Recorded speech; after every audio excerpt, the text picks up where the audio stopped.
അപ്പോൾ ഗൈസ് ഞങ്ങൾ നമ്മുടെ ശ്രീനാരായണ ഗുരുവിൻ്റെ വീട് കാണാനായിട്ട് പോവാണ്.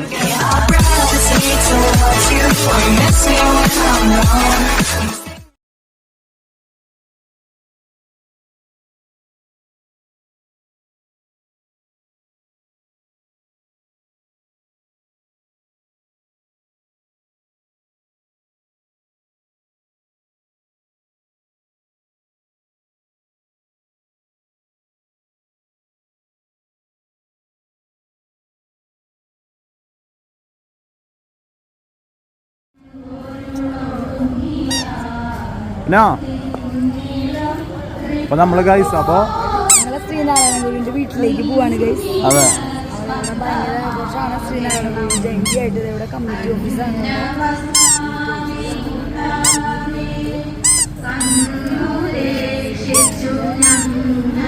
പാട്ടുകള് അവിടെ ഗണപതിയുടെ പാട്ട്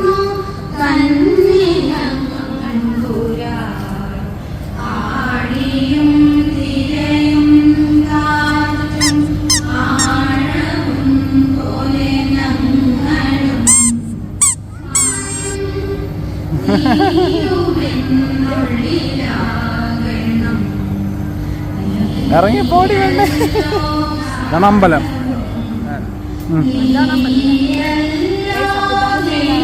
അമ്പലം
ചോക്കടിക്കുന്നത്.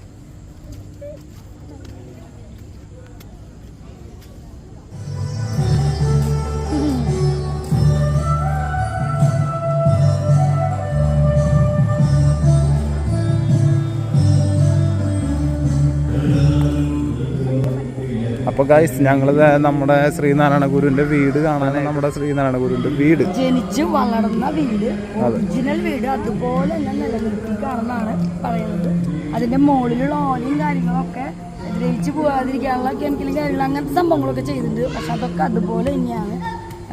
പിന്നെ ഇപ്രാവശ്യം നമ്മുടെ വയനാട്ടിലെ കാര്യം കാരണം ഗാനമേള അങ്ങനത്തെ പ്രോഗ്രാമുകളൊക്കെ ഒഴിവാക്കി, ആഘോഷങ്ങൾ വലിയ പരിപാടിയാണ് അത് ഒഴിവാക്കി. അപ്പോൾ ഇതാണ് നമ്മളെ ശ്രീനാരായണ ഗുരുവിൻ്റെ വീട്ടിലേക്കാണ് നമ്മൾ പോകുന്നത്. ബുക്കിൽ നമ്മൾ കണ്ടിട്ടുണ്ട് ചെമ്പഴന്തിയിലാണ് ശ്രീനാരായണ ഗുരു ജനിച്ചത്. എവിടെ ഡാഷ് എന്ന് പറയുമ്പോൾ ചെമ്പഴന്തി എന്ന് കാലടിയും ചെമ്പഴന്തി എഴുതി കൺഫ്യൂഷൻ ചെയ്യിക്കാറുണ്ട്. അത് നമ്മൾ കേട്ട് പരിചയമുള്ളതാണ് ഇപ്പോൾ ഈ കാണാൻ പോകുന്നത്. അപ്പോൾ ചെമ്പഴന്തിയിൽ നമ്മുടെ ഒരു ജാതി, ഒരു മതം, ഒരു ദൈവം, മനുഷ്യൻ എന്ന് പഠിപ്പിച്ച, അതായത് നമ്മൾ എന്തായാലും ഇവിടെ വന്നിരിക്കണം. ഞങ്ങളല്ലേ നമ്മൾ രണ്ടു പിള്ളേരും നമ്മളൊക്കെ ഇവിടെ വന്നിരിക്കണം. അപ്പോൾ സ്വാഗതം.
വീട് പണ്ടത്തെ വീടാണ് ഗൈസ്. ഇതൊക്കെ റൂമുകളാണ് കേട്ടോ ഗൈസ്.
എല്ലാം അതേപോലെ തന്നെ ചാണം കഴുകിയതും വാതിലും രസമുള്ള വീട്.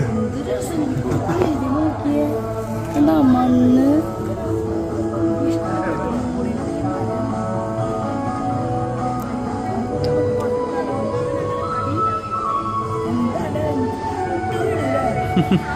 ചെറിയൊരു ക്യൂട്ട് വീട്, ചെറിയൊരു വാതില്, കുനിഞ്ഞിങ്ങനെ കുനിഞ്ഞ് കിടക്കണം.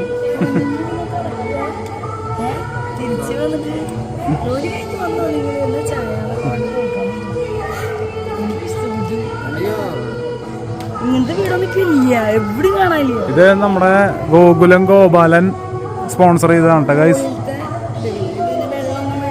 അതെ, ഇതങ്ങനെ തന്നെ നിൽക്കാൻ വേണ്ടിയിട്ട് കുറേ കാര്യങ്ങൾ ചെയ്തിട്ടുണ്ട് ഇതിന് വേണ്ടിയിട്ട്.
തിരുമേനിയുടെ പേര് ഷൈമോൻ, അർജുൻ, സനൽ. അപ്പൊ ഇവര് മൂന്നാളും ഇവിടുത്തെ പൂജയും കാര്യങ്ങളൊക്കെ ചെയ്യുന്നത് അല്ലെ? എത്ര വർഷമായി നിങ്ങളിവിടെ? എല്ലാ ദിവസവും 2 നേരം പൂജ ചെയ്യുന്നു അല്ലെ? അപ്പൊ ഇത് ശരിക്കും പറഞ്ഞു കഴിഞ്ഞാൽ ഇതേപോലെ തന്നെ ആയിരുന്നു.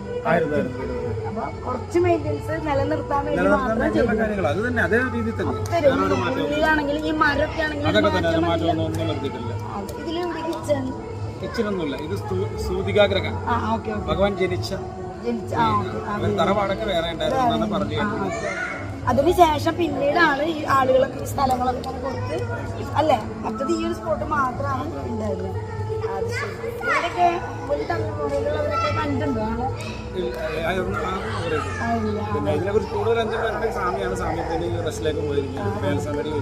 അതെ അതെ. ഇത് ഇക്കൊല്ലം ഓണാഘോഷം ഈ വയനാട്ടിലെ പ്രശ്നം കാരണമല്ല ആഘോഷങ്ങളൊക്കെ കുറച്ചത്. പറയും ശിവഗിരി മഠത്തിന്റെ ജനറൽ സെക്രട്ടറി ശിവകാന്ത സ്വാമിയും ബോർഡും കൂടിയിട്ട് തീരുമാനിച്ചത്. നല്ല തീരുമാനമാണ്. അതെ. അപ്പോ എല്ലാവിധ ആശംസകളും. എന്തായാലും ഒരുപാട് സന്തോഷം. അപ്പൊ പ്രാർത്ഥനയില് ഞങ്ങളും കൂടി ഓർക്കും. Thank you. ഇതാണ് ജയന്തിക്ക് ഇതിലാണ് കൊണ്ടുവന്ന പ്രദക്ഷിണം. ആള് ശരിക്കും സഞ്ചരിച്ചിരുന്നത് ശരിക്കുള്ളത് വർക്കല ശിവഗിരിയിലാണ് എല്ലാതും. അതുപോലെ ഈ വൈറ്റ് ആൻഡ് വൈറ്റ് തിരുമേനി പറഞ്ഞിരുന്നു. വൈറ്റ് ആൻഡ് വൈറ്റും ഉണ്ട്. ഞാൻ ചോദിച്ചു യെല്ലോ മുണ്ടല്ലല്ലോ ഇവിടെ എല്ലാ തിരുമേനിമാരും എടുക്കണം, ഞാൻ അതാ വിചാരിച്ചതെന്ന് പറഞ്ഞു. അപ്പോൾ ആള് ഒരു കാര്യം പറഞ്ഞതാണ്, ശ്രീനാരായണ ഗുരു ഒരിക്കലും മഞ്ഞിട്ടിട്ട് നടക്കാൻ പറഞ്ഞിട്ടില്ല. അത് മഞ്ഞൾ വെള്ളത്തിൽ വെള്ളം കൊണ്ട് മുക്കിയിട്ട് അത് ഉടുത്ത് പുതച്ച് കഴിഞ്ഞാൽ പകർച്ചവ്യാധികളൊന്നും വരില്ല, അതുകൊണ്ടാണ് ആളത് പറഞ്ഞത്. പക്ഷെ എല്ലാവരും മഞ്ഞ കൊണ്ടായി കഴുകി കളഞ്ഞു കഴിഞ്ഞാൽ.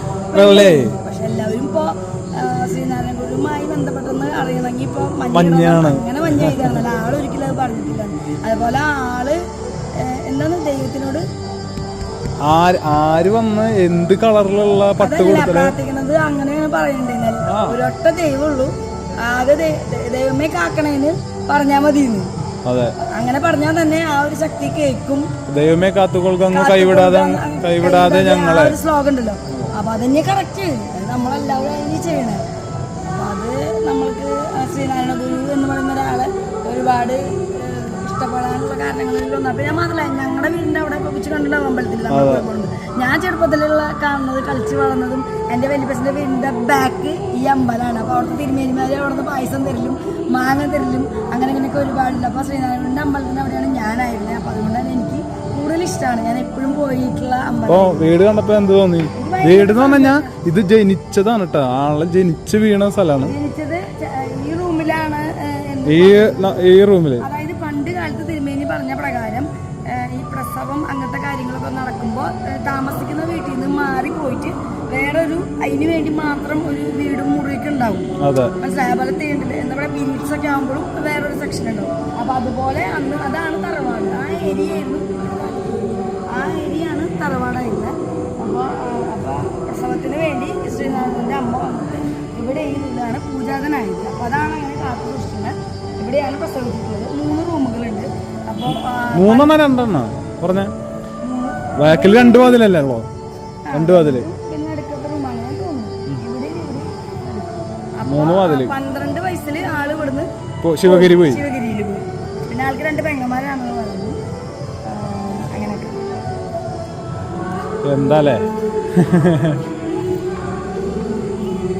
അപ്പൊ അതാണ് നമ്മളോട് ഒരു ദിവസം വന്നു കഴിഞ്ഞാൽ ഇവിടത്തെ മെയിൻ ആയിട്ടുള്ള കുറച്ച് തിരക്കിലാണ്. വന്നു കഴിഞ്ഞാൽ എല്ലാം പറയാന്ന് പറഞ്ഞത്. ഇവിടത്തെ മെയിൻ ആയിട്ടുള്ള ഗുരുവിനെ കണ്ട് എല്ലാ കാര്യങ്ങളും പറഞ്ഞുതരാന്ന് പറഞ്ഞിട്ടുണ്ട്.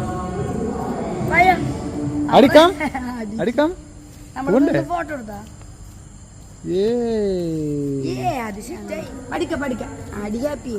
ഇത് ഗണപതി ദേവു.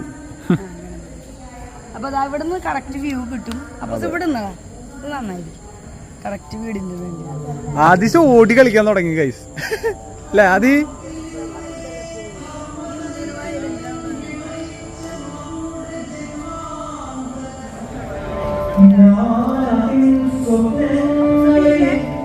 ും